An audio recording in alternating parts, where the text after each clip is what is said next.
Hello everyone and welcome to Instant Biology by doctor Neelabh. ये video बहुत important होने वाला है और मैं रिक्वेस्ट करूंगा कि ये वीडियो आप लास्ट तक ज़रूर देखिएगा। मैं इसमें बहुत सारे ऐसे टॉपिक्स, बहुत सारी ऐसी प्रॉब्लम्स, बहुत सारी ऐसी बातें आपसे करने वाला हूँ जो कि आपको याद रखनी है गेट के एग्ज़ाम से पहले तक, गेट के एग्ज़ाम वाले दिन तक। ये किस तरीके से आपको अपना ये आने वाले दिनों में क्या अप्रोच रखना चाहिए, गेट वाले एग्ज़ाम के दिन क्या अप्रोच रखना चाहिए, क्वेश्चन पेपर को सॉल्व करते समय किस तरीके का अप्रोच होना चाहिए, उन सब चीज़ों के बारे में ये वीडियो बना रहा हूँ। उम्मीद है आप ज़रूर इसे देखेंगे और अगर आपने इसे लास्ट तक देखा तो विश्वास मानिए आपको बहुत क्लियरिटी हो जाएगी कि आपको इन कुछ दिनों में क्या करना है और गेट के एग्ज़ाम वाले दिन आपको किस तरीके से अपनी चीज़ों को अप्रोच करना है। तो चलिए बिना देर किए हुए शुरुआत करते हैं कि dos and don'ts for GATE BT and XL examination 2023 learn from my experience. तो मैं इसमें सबसे पहले आपसे बताना चाहता हूँ कि किस तरीके से आपको अभी कुछ दिन गुजारने चाहिए अपने। तो अगर मैं अभी पढ़ाई से संबंधित बात ना करूं और बात करूं कि आपको अभी एक चीज़ ज़रूर ध्यान देनी चाहिए जो बहुत सारे स्टूडेंट्स नहीं देते हैं, आप अपने सेंटर को ज़रूर पता लगा लीजिए वो कहाँ पे है। अगर वो आपको आइडिया है उस एरिया का, सेंटर के बारे में कैसे पहुंचा जा सकता है, क्या कन्वेंस है, अगर उसका आइडिया है तो बहुत अच्छी बात है। और दूसरी चीज़ कि अगर किसी के साथ जा रहे हैं तो बहुत अच्छी बात है, और किसी के साथ अगर नहीं जा रहे हैं तो किन किन चीज़ों का आपको ध्यान रखना है उसकी बारे में बात करते हैं। तो सबसे पहली चीज़ जो है कि आप अपने सेंटर के बारे में ज़रूर पहले से पता लगा लीजिए। पता लगाने से मेरा मतलब ये है कि आप कन्वेंस देख लीजिए कैसे जा सकते हैं, कितनी देर लगेगी आपके लोकेशन से पहुंचने में, वो सारी चीज़ें पहले से क्लियर होनी चाहिए। अगर मैं दूसरी बात करूं तो अगर आप अलोन जा रहे हैं, अगर किसी के साथ जा रहे हैं तो ये सारे पॉइंट्स आपके लिए काम नहीं करेंगे।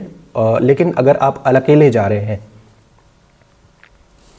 अगर आप सेंटर पे अकेले जा रहे हैं तो मैंने बहुत बार देखा है कि स्टूडेंट्स मोबाइल फ़ोन्स या वॉचेस या अपने वॉलेट, उसमें आईडी कार्ड्स वगैरह बहुत सारे रहते हैं, ये सारी चीज़ें लेकर के सेंटर पे पहुंचते हैं। आजकल जैसा मैंने देखा है, हालांकि ये सेंटर टू सेंटर वेरी भी कर सकता है, बट जैसा मैंने देखा हुआ है कि बहुत सारे सेंटर्स पे कोई भी कलेक्शन फैसिलिटी अवेलेबल नहीं होती, यानी कि you would be solely responsible for your items. आपको कोई भी जगह ऐसी प्रोवाइड नहीं की जाएगी जहाँ पे आप ये सारी चीज़ें रख सके। तो मोबाइल फ़ोन हो गया या आपका वॉलेट हो गया या फिर आपका आईडी कार्ड हो गया, ये सारी चीज़ें वो रखने नहीं देंगे। तो it will be very very difficult situation for you. तो आप किसी के साथ जा रहे हैं तो आप उसको वो सारी चीज़ें दे सकते हैं, और अगर नहीं जा रहे हैं तो आप अपने जेब में सिर्फ आईडी कार्ड और जो चीज़ें आपके इंस्ट्रक्शंस कॉलम में मेंशन्ड हैं, आपके एप्लीकेशन जो आपने डाउनलोड किया होगा, आपका जो एडमिट कार्ड है उसमें जो इंस्ट्रक्शंस लिखे हुए हैं उसको बहुत अच्छी तरीके से फॉलो करिएगा। जो भी चीज़ें मेंशन्ड हैं सिर्फ वही लेकर के जाना है, उसके अलावा जो भी चीज़ आप ले जा रहे होंगे वो बाहर रखवा लेंगे, आपके लिए बहुत इशू हो जाएगा। एक ये बात हो गई। तो ये मैंने बता दिया कि अगर आप अकेले जा रहे होंगे तो क्या है। तीसरी चीज़, आजकल हर एग्ज़ाम के लिए कोविड प्रोटोकॉल्स स्ट्रिक्टली फॉलो किए जाते हैं। मास्क्स, सैनिटाइज़र्स, वाटर बॉटल्स, ये सारी चीज़ें। तो आप बेहतर होगा कि आप अपने लिए ये सारी चीज़ें खुद से ही लेकर के पहले से ही जाइए। तो चाहे सैनिटाइज़र हो गया, चाहे वाटर बॉटल हो गई, फिर चाहे आपका मास्क हो गया, वो सारी चीज़ें अपने साथ पहले से ही लेकर के जाइए। मे बी एट सेंटर आपको इसकी वजह से कोई परेशानी उठानी पड़ सकती है। जैसा मैंने कहा, सेंटर टू सेंटर ये सारी चीज़ें वेरी करती है, तो इस चीज़ को ध्यान में रखिएगा अगेन। तो ये थर्ड चीज़ हो गई। तो जैसे कि मैंने बताया, मैं यहाँ पे मेंशन भी कर देता हूँ कोविड प्रोटोकॉल्स, कोविड प्रोटोकॉल। तो कोविड प्रोटोकॉल ये मैंने बता दिया। अब अगर आप देखें कि ये तो सारी की सारी बातें हो गई जो एग्जामिनेशन से पहले आपको ध्यान देनी है।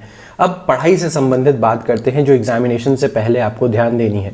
तो जैसे कि अभी आज हो गई है 6 तारीख और 4 दिन आपके पास अभी भी बचे हुए हैं। 5वें दिन आपका एग्ज़ाम है, चाहे मैं एक्सेल की बात करूं, चाहे बीटी की। एक्सेल जो है वो मॉर्निंग शिफ्ट में है, बीटी इवनिंग शिफ्ट में है। किस तरीके से आपको अप्रोच करना चाहिए इन बचे हुए 4 दिनों को, तो चलिए इसके बारे में थोड़ी सी बात कर लेते हैं। तो स्टडीज़, तो देखिए स्टडीज़ में सबसे ज़रूरी चीज़ है कि अभी आप कुछ भी नया ना पढ़िए। तो पहली बात है, do not study anything new anything new. तो कोई भी नई चीज़ को पढ़ने से बचिए। आपका मेजर फोकस होना चाहिए इस समय रिवीजन पे। जो भी आप चीज़ें पढ़ चुके हैं उसको बार बार जितनी बार भी हो सके, मैक्सिमम जितनी बार भी आप कर सकते हैं उसको रिवाइज करिए। बहुत सारे स्टूडेंट सोचते हैं कि एक बार रिवीजन हो गया वो काफ़ी है, बट विश्वास मानिए जब आप एग्जामिनेशन सेंटर पे जाते हैं तो आपको बहुत सारी चीज़ों में बहुत कन्फ्यूजन होने लगता है, क्योंकि ऑप्शंस जो होते हैं वो काफ़ी क्लोज होते हैं। जिन स्टूडेंट्स ने मल्टीपल टाइम्स रिवाइज किया होगा वो सक्सेसफुल हो जाते हैं यहाँ पे, और एक बार रिविजन करने वाले या रिविजन ना करने वाले यहाँ पे उनके सक्सेसफुल ना होने के चांसेस बढ़ जाते हैं। आप चाहे जिस भी स्टूडेंट से पूछिए जो वो सक्सेसफुल हुआ हो किसी गेट के एग्जाम में या किसी भी एग्जाम में, वो आपको ज़रूर बताएगा कि रिवीजन की क्या वैल्यू है। तो मेरे हिसाब से अभी 4 दिन के अंदर आपका मेजर फोकस होना चाहिए revision rather than studying anything new. तो ये भी बात हो गई। अब इसके अलावा अगर मैं आपसे डिस्कस करूं कि किन किन चीज़ों पे इन 4 दिनों के अंदर आपको बेसिक ध्यान देना चाहिए, जो कि मैंने अपने स्टूडेंट्स को भी बता रखा है कि आप भी ये बात जानते हैं कि पिछले कुछ दिनों में, पिछले कुछ समय के दौरान बायो प्रोसेस इंजीनियरिंग का वेटेज बहुत ज़्यादा है। तो मेरे हिसाब से आपका मेन फोकस अभी रोज़ का ये होना चाहिए कि आप बीपी के फॉर्मूलाइज, एक तो फॉर्मूला रिवाइज करते रहिए और दूसरे उसके क्वेश्चंस को सॉल्व करते रहिए। और एग्ज़ाम में भी ये बात ज़रूर याद रखिएगा कि पहली चीज़ तो फॉर्मूला हो गया और इसके क्वेश्चंस हो गए, ये खूब सारे प्रैक्टिस करते रहिए। और इसके अलावा एग्ज़ाम के दिन भी याद रखिएगा कि यूनिट्स के साथ क्वेश्चंस को सॉल्व करिएगा, यूनिट्स के साथ ज़रूर क्वेश्चन सॉल्व करिएगा। क्योंकि मैंने कई बार देखा है कि हो सकता है कि आपको क्वेश्चन सॉल्व करना नहीं आ रहा हो, बट कई बार क्वेश्चन में एंड में यूनिट लिखा रहता है जिस यूनिट में वो आंसर चाह रहे होते हैं। उस केस में अगर आप यूनिट को ध्यान से देखें तो you might be able to know, आपको समझ में आ सकता है कि ये क्वेश्चन सॉल्व किस तरीके से होगा। मैंने खुद से भी कभी इस चीज़ को कई बार एक्सपीरियंस किया है कि अगर आपको क्वेश्चन सॉल्व करना नहीं आ रहा हो, यूनिट देखने के बाद आपको एकदम से क्लिक करता है कि हाँ इस चीज़ को ऐसे किया जा सकता है, तो यूनिट के साथ क्वेश्चन सॉल्व करिएगा। प्लस कई बार यूनिट्स जो दिए रहते हैं उसमें आपको कन्वर्ट करना पड़ता है, तो कन्वर्जन का विशेष तौर पे ध्यान रखिएगा एग्जामिनेशन के दिन भी, और जब आप क्वेश्चंस को सॉल्व कर रहे हैं उस समय भी conversion should be looked into carefully.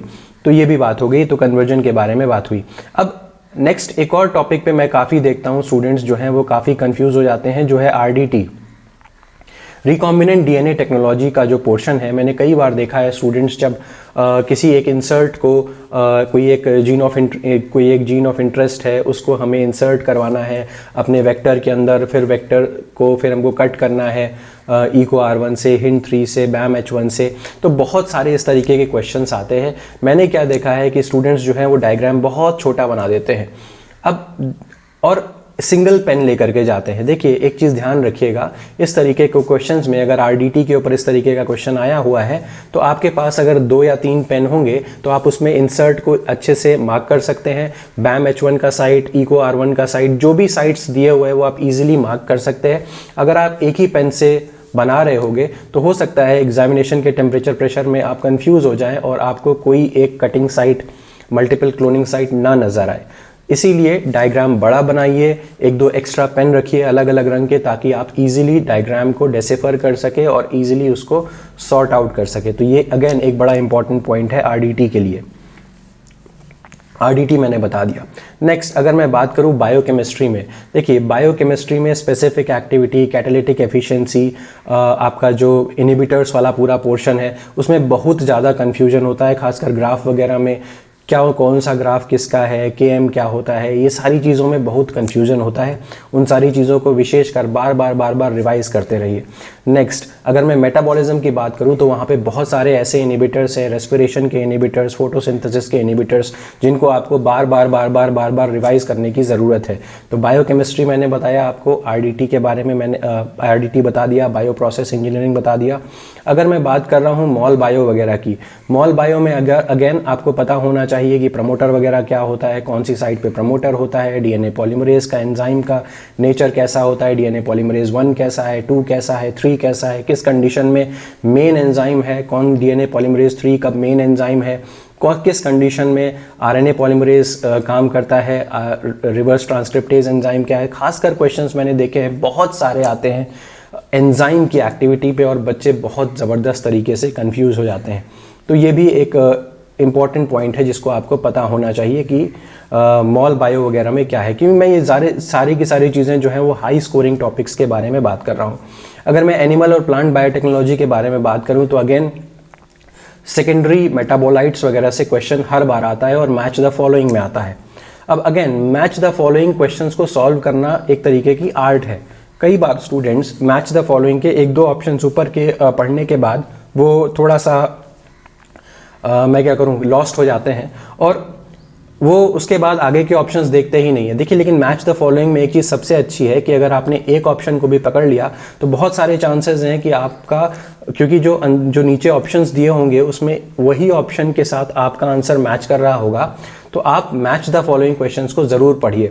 ज़्यादातर चांसेस होते हैं मैच द फॉलोइंग क्वेश्चन में इनहिबिटर्स पूछे जाते हैं या फिर मैच द फॉलोइंग क्वेश्चन में सेकेंडरी जो मेटाबोलाइट्स वगैरह है उनके ऊपर भी काफ़ी जो है वो पूछा जाता है। अगर मैं जेनेटिक्स के बारे में बात करूं तो जेनेटिक्स में प्रोबेबिलिटी ज़रूर देख लीजिएगा, एक बार वापस रिविजन करते समय प्रोबेबिलिटी का ज़रूर ध्यान रखिए। जेनेटिक्स में मेजर क्वेश्चंस आपके प्रोबेबिलिटी के एरिया से ही आते हैं। नेक्स्ट जेनेटिक्स के साथ ही जुड़ा हुआ इवोल्यूशनरी बायोलॉजी। इवोल्यूशनरी बायोलॉजी के अंदर आपको पी क्यू वगैरह निकालना आना चाहिए, बहुत इजी क्वेश्चंस आते हैं वहाँ से। लेकिन ट्रिक अगर आपके दिमाग फोकस कर रहे हैं, अगर आपको पता होना चाहिए होमोजाइगस कंडीशन हेटेरोजाइगस कंडीशन में क्या होता है, कब हार्डी वाइनबर्ग इक्विलिब्रियम फॉलो होता है, कब नहीं फॉलो होता है, क्या क्या कंडीशंस में हार्डी वाइनबर्ग इक्विलिब्रियम नहीं फॉलो होगा, किसमें फॉलो होगा, स्पीसीएशन के बारे में, ये सारी जो थोड़ी थोड़ी कंफ्यूजिंग चीज़ें हैं मुझे पता है आप समझ पा रहे होंगे। ये वीडियो इसीलिए बना रहा हूँ ताकि आपको रिमाइंड करवा सकूँ कि इन सारी चीज़ों को बेटा ज़रूर ध्यान से देख लेना एग्ज़ाम आने के टाइम। चलिए तो ये भी हो गया। अब बात करते जेनेटिक्स मैंने आपको बता दिया। अब जेनेटिक्स के अलावा इम्यूनोलॉजी वगैरह, इम्यूनोलॉजी में मेजर क्वेश्चंस जो हैं वो आपके एंटीबॉडीज़ के ऊपर आते हैं। एंटीबॉडीज़ का स्ट्रक्चर क्या है, एफएबी रीजन क्या है, एफसी रीजन क्या है, अगर आप सेप्टिलिजन से काट रहे हैं तो क्या होता है, बीटा मरकैप्टोइथेनॉल से कट कर रहे हैं, पेपेन से कट कर रहे हैं, आईजीजी क्या है, आईजीई क्या है, हाइपर सेंसिटिविटी क्या है, कॉम्प्लीमेंट सिस्टम क्या है। तो इम्यूनोलॉजी का सिलेबस बहुत वास्ट है और कुछ भी पूछ सकते हैं। तो इम्यूनोलॉजी में जैसा कि मैंने बताया जो जो टॉपिक्स मैंने अभी आपसे डिस्कस किए वो सारे ज़रूर देख लीजिएगा। अगर मैं बात करूं माइक्रोबायोलॉजी की तो माइक्रोबायोलॉजी में आप खुद जानते हैं कि इस समय कोरोना का अभी कुछ समय पहले कितना ज़बरदस्त जोर था, तो वायरसेस के ऊपर ख़ास तौर पे इम्पोर्टेंस दीजिएगा। वायरसेस के जो एग्जाम्पल्स है, कौन सा डबल स्ट्रैंडेड है, कौन सा डबल स्ट्रैंडेड डीएनए है, कौन सा सिंगल स्ट्रैंडेड डीएनए है, कौन सा सिंगल स्टैंडर्ड आरएनए है, डबल स्टैंडर्ड आरएनए है। बाल्टीमोर क्लासिफिकेशन से बहुत क्वेश्चंस पूछे जाते हैं, तो बाल्टीमोर क्लासिफिकेशन भी ज़रूर से देख लीजिएगा। तो ये तो मैंने बताया आपको कि किन किन चीज़ों के बारे में आपको कौन कौन से सब्जेक्ट्स में किन किन चीज़ों पे विशेष तौर पे देख लीजिए, एक बार रिवाइज कर लीजिए, क्योंकि मैं जब स्टूडेंट था तो मैं इन चीज़ों को काफ़ी ज़्यादा भूल जाया करता था। तो इसलिए अब क्या करना है, मैं वैसे आज भी स्टूडेंट ही हूँ हर सब्जेक्ट का, मैं अपने आप को कोई टीचर नहीं मानता, लेकिन फिर भी इन चीज़ों को ज़रूर ध्यान दीजिएगा एग्जामिनेशन से पहले। अब बात करते हैं पेपर की, किस तरीके से आपका अप्रोच रहना चाहिए एग्जामिनेशन के दिन। तो देखिए हालांकि मैंने यहाँ सारे टॉपिक्स लिखे नहीं हैं, मुझे उम्मीद है कि आपने ज़रूर उसके ऊपर ध्यान दिया होगा और अपने कॉपी पे आप ज़रूर लिख रहे होंगे। मैं वापस आता हूँ और डिस्कस करना शुरू करता हूँ इस समय की एग्जामिनेशन के दौरान आपको किस तरीके का अप्रोच फॉलो करना है। तो चलिए देखते हैं एग्ज़ाम के दौरान।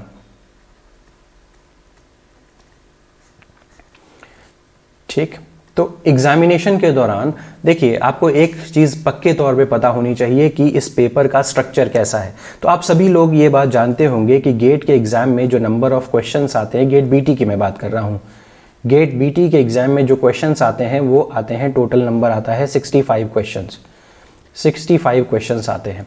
अब इस 65 क्वेश्चंस में मेजर आपका जो सब्जेक्ट है वो पूछा जाता है, तो अराउंड 72 मार्क्स वगैरह से लेकर के सब्जेक्ट अराउंड 72 मार्क्स के आसपास सब्जेक्ट आता है। 15 नंबर का आपका जीए आएगा, 12-13 नंबर का मैथमेटिक्स आएगा, इस तरीके का रहता है, रफली इसी तरीके का रहता है। तो अब ध्यान दीजिए कि जो गेट बीटी के एग्ज़ाम में जब 3 टाइप के क्वेश्चंस आते हैं, एक आएगा आपका एमसीक्यू टाइप, एक आएगा आपका एमएसक्यू टाइप और एक आएगा आपका एनएटी टाइप, न्यूमेरिकल टाइप। अब देखिए एमसीक्यू तो वैसे ही हो गया जिसमें 4 ऑप्शंस होते हैं, ए बी सी और डी, और एमसीक्यू टाइप क्वेश्चंस के 2 टाइप के मार्क्स होते हैं। आई मीन टू से कुछ MCQ टाइप क्वेश्चंस जो होंगे वो 1 नंबर के होंगे, +1 मार्क्स देके जाएंगे अगर आपने सही किया तो, और अगर आपने गड़बड़ कर दिया तो ये -1/3 दे करके जाएंगे। वहीं कुछ क्वेश्चंस होते हैं जो 2 मार्क्स के होते हैं, आपने सही किया तो 2 नंबर, गड़बड़ कर दिया तो -2/3, यानी कि 2/3 नेगेटिव हो जाएगा, यहाँ पे 1/3 नेगेटिव होगा। तो एक बड़ी इंपॉर्टेंट चीज़ है गेट के एग्ज़ाम में, मैं अपने मेन स्टूडेंट्स को भी हमेशा, मेन बैच के स्टूडेंट्स को, बायो प्रोसेस इंजीनियरिंग के स्टूडेंट्स को या क्रैश कोर्स के स्टूडेंट्स को हमेशा एक बात ज़रूर बोलता हूँ कि बेटा नेगेटिव मार्किंग मत करना, क्योंकि ये एग्जामिनेशन बहुत लो स्कोरिंग है। अब आप खुद भी ध्यान से देखिए कि अगर हम जनरल कैटेगरी की बात कर रहे हैं तो 30, 32, 33, 30 से 35 के बीच में जनरल का कट ऑफ हो जाता है। That means it is such low scoring examination. अगर आप नेगेटिव मार्किंग कर देते हैं तो आपके सिलेक्शन के चांसेस जो हैं वो कम होते चले जाते हैं। मैं अपने स्टूडेंट्स को हमेशा बोलता हूं कि आप अपनी एक्यूरेसी के ऊपर काम करिए, वही क्वेश्चंस अटेम्प्ट करिए जो आप जानते हैं, या अगर आप रिस्क भी ले रहे हैं तो कैलकुलेटेड रिस्क लीजिए जहां पे आपको 90-95% श्योरिटी है कि यही आंसर मेरा होगा, अदरवाइज रिस्क मत लीजिए। मैं हमेशा एक चीज़ बोलता हूँ स्टूडेंट्स को कि शुरुआती 2 घंटे के एग्ज़ाम में गेट में आप अपने सिलेक्शन का पूरा इन्वायरमेंट बना लेते हैं, और लास्ट का जो अंतिम 1 घंटा होता है आप उसमें रेस से बाहर हो जाते हैं। क्यों? क्योंकि लालच की वजह से हम ज़्यादा करने की कोशिश करते हैं और उन क्वेश्चंस को भी टच करने लगते हैं जो हमें नहीं पता, जिनके बारे में कुछ भी। इसको क्या कहते हैं हिंदी में? तुक्का कहते हैं। तुक्का लगाना आर्ट है, ठीक। अब आप कितना परसेंटेज श्योर है, अब आप खुद सोचिए कि अगर मुझे क्वेश्चन के बारे में कुछ भी नहीं पता है तो मेरे सही होने के चांसेस सिर्फ 25% हैं, गलत होने के चांसेस 75% है। तो you should be taking calculated risks और अवॉइड रिस्क्स। अगर नहीं पता तो मत करिए, ठीक है। तो यहाँ पे देख, जैसे कि मैंने आपसे बताया कि नेगेटिव मार्किंग बहुत ज़बरदस्त है। दूसरी चीज़ मैं यहाँ पे कहना चाहूँगा, MSQ और NAT के अंदर नेगेटिव मार्किंग नहीं है, तो नो नेगेटिव मार्किंग, कोई नेगेटिव मार्किंग यहाँ पे नहीं है। तो आप ज़रूर MSQ और NAT टाइप क्वेश्चंस को ज़रूर से अटेम्प्ट करिएगा, चाहे आपको आता है चाहे नहीं आता है, क्या पता तुक्का लग ही जाए। अब एक और चीज़ बताऊं, क्योंकि MSQ टाइप में, अब आप जानते हैं, जिन स्टूडेंट्स को नहीं पता उनके लिए बता देता हूं कि MSQ टाइप क्वेश्चंस क्या होते हैं, जहां पे 1 से अधिक ऑप्शंस हो सकते हैं सही किसी एक क्वेश्चन के, और आपको वो सारे ऑप्शंस चूज करने पड़ते हैं। तो अब अगर आपने केवल एक ऑप्शन चूज किया और उसके 3 ऑप्शन सही थे तो आपको 0 मार्क्स मिलेगा, या 2 भी आपने चूज किया तब भी 0 मिलेगा। आपको उस क्वेश्चन के मार्क्स तभी मिलेंगे जब आप 3 के तीनों ऑप्शंस को सही से चूज कर लेते हैं, तभी आपको तीनों मार्क्स मिलेंगे, तभी आपको उस क्वेश्चन के फुल मार्क्स मिलेंगे। उसमें पार्शियल मार्किंग सिस्टम का कोई भी ऑप्शन नहीं है, ठीक है। तो MSQ टाइप क्वेश्चंस के लिए ये बात ज़रूर ध्यान रखिएगा, ठीक है। तो ये बात हो गई। अच्छा, एक चीज़ मैं हमेशा स्टूडेंट्स को बोलता हूँ कि जब से ये जो ऑनलाइन सिस्टम हुआ है शुरू एग्जामिनेशन का, किसी भी एग्जामिनेशन की बात कर रहा हूँ, तो बहुत सारे सेंटर्स ऐसे होते हैं जो बहुत वेल इक्विप्ड नहीं होते हैं। वहाँ पे सिस्टम्स वगैरह पुराने होते हैं और स्टूडेंट्स को थोड़ी सी परेशानी होती है। कई बार मॉनिटर जो है फ्लिकर कर रहा होता है, कई बार मॉनिटर पे क्रैक होता है, कई बार जो प्लग इन वगैरह का जो सिस्टम है वो बहुत लूज़ होता है, कई बार माउस जो है वो ठीक से काम नहीं कर रहा होता। तो इन सारी चीज़ों को आप बैठने के साथ ही चेक कर लीजिए, ठीक है। और अगर कोई भी प्रॉब्लम है तो आप एग्जामिनेशन शुरू होने से पहले ही जो सेंटर का सुपरवाइज़र होगा उसको आप रिपोर्ट कर दीजिए कि इस तरीके की दिक्कत है। अदरवाइज़ अगर आप एक बार आपको वो सिस्टम अलॉट हो गया तो बहुत दिक्कत हो जाएगी, ठीक है। मैंने पर्सनली भी कई बार ये देखा है कि स्टूडेंट्स जो हैं वो काफ़ी इधर उधर मूव करते हैं, एग्जामिनेशन के दौरान उठ के जाते हैं पानी वगैरह पीने के लिए। ये चीज़ें अवॉइड करिए। क्यों? क्योंकि बहुत सारे सेंटर्स पे सिस्टम्स वगैरह बहुत पुराने होते हैं। अगर आप उठते हैं, आपकी पोजीशन चेंज होती है, जिसकी वजह से जिस डेस्क पे आपका कंप्यूटर वगैरह रखा है, अगर वहाँ पे सॉकेट जो प्लग है वो लूज़ है, वो हिल जाएगा थोड़ा सा भी, तो आपका पूरा सिस्टम बंद हो जाएगा। तो ये एक अगेन दिक्कत होगी। हो सकता है वो सब रिस्टोर हो जाए, लेकिन ये एक एडेड आपके दिमाग पे एक स्ट्रेस क्रिएट करेगा, जिसकी वजह से आप पैनिक होंगे और एग्ज़ाम ख़राब होने की संभावना बहुत बढ़ जाती है। तो इधर उधर करके मूव करना अवॉइड करें।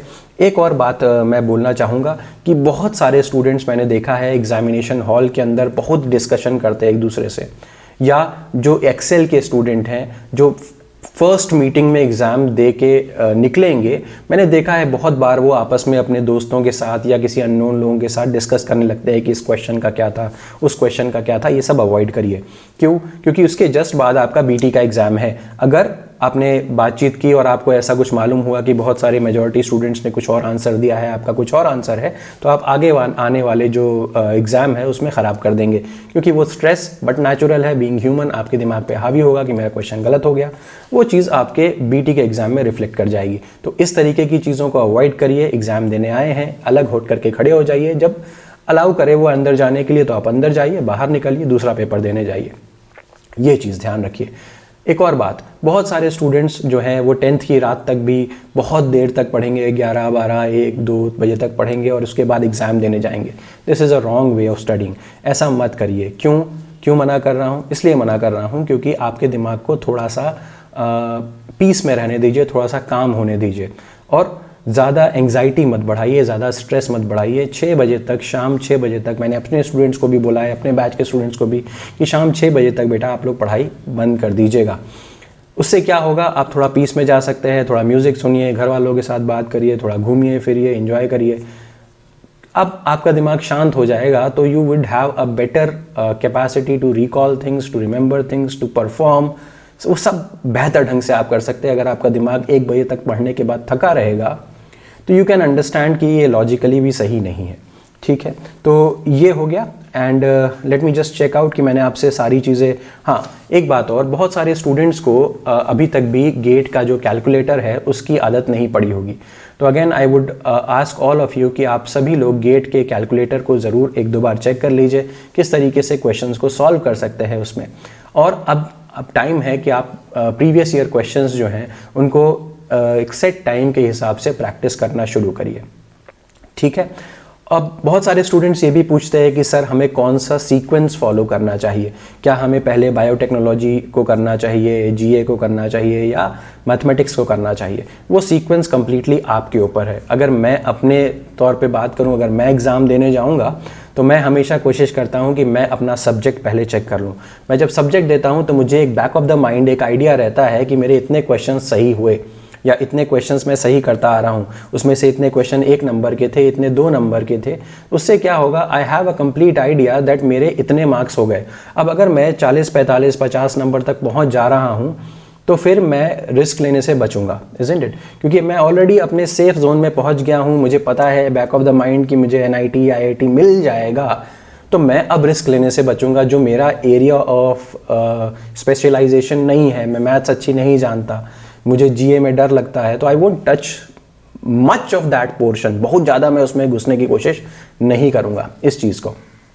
एक और बात बताता हूँ आपसे, गेट के हर जीए के पेपर में जब वर्बल एबिलिटी आता है तो वर्बल एबिलिटी में एक क्वेश्चन आता है जिसमें पैराग्राफ दिया रहता है और पैराग्राफ के बाद कुछ क्वेश्चंस स्टूडेंट्स को आंसर करने होते हैं।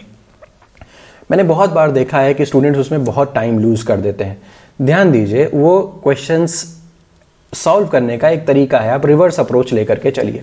मैंने अपने स्टूडेंट्स को भी बोला है, आप लोगों से भी कह रहा हूँ कि जब भी आप क्वेश्चन सॉल्व कर रहे हैं पैराग्राफ वाले क्वेश्चंस, उसमें पहले क्वेश्चंस को पढ़ लीजिए, 3, 4, 5 जो भी क्वेश्चंस आए हुए हैं उनको एक बार पढ़ लीजिए, फिर उसके बाद पैराग्राफ पढ़िए। अब इसके बाद क्या होगा, आपका दिमाग ट्रेंड है कि मुझे इन्हीं क्वेश्चंस को देखना है।